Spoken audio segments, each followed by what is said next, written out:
అయోధ్య రామమందిర విరాళాల అపహరణ కేసులో అరెస్టైన 8 మంది నిందితుల ఇళ్లపై ఆదివారం పోలీసులు ఏకకాలంలో దాడులు నిర్వహించారు.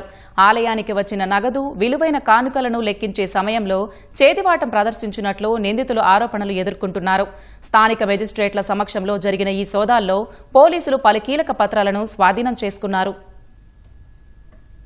అయోధ్య రామమందిరానికి భక్తులు సమర్పించిన విరాళాల అపహరణ కేసులో పోలీసుల దర్యాప్తు వేగవంతమైంది. కేసులో అరెస్టైన లవకుశ్ మిశ్రా, అవినాష్ శుక్లా, రమాశంకర్ యాదవ్ సహా 8 మంది ఇళ్లల్లో మెజిస్ట్రేట్ల సమక్షంలో పోలీస్ బృందాలు ఆదివారం విస్తృతంగా సోదాలు చేపట్టాయి. మనీష్ యాదవ్ అనే నిందితుడి ఇంటి తాళాలు తీయించి ఆధార్, పాన్ కార్డులతో పాటు బ్యాంకు వ్యవహారాలకు సంబంధించిన కీలక పత్రాలను స్వాధీనం చేసుకున్నారు. మిగతా నిందితుల ఇళ్లలోనూ సోదాలు నిర్వహించి కుటుంబ సభ్యులను ప్రశ్నించారు. అలాగే నిందితుల ఆస్తులు, వారి నేపథ్యంపై బంధువులు, ఇరుగు పొరుగు వారి ద్వారా పోలీసులు ఆరా తీశారు.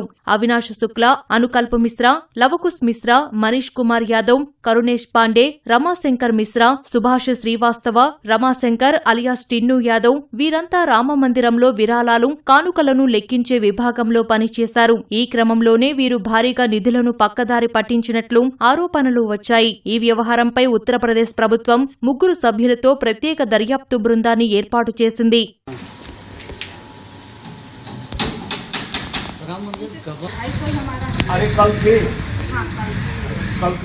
సిట్టిచ్చిన ప్రాథమిక నివేదిక ఆధారంగానే పోలీసులు ఎఫ్ఐఆర్ నమోదు చేశారు. దర్యాప్తులో భాగంగా అధికారులు ఇప్పటి వరకు 79.85 లక్షల రూపాయలను రికవరీ చేసినట్లు సమాచారం.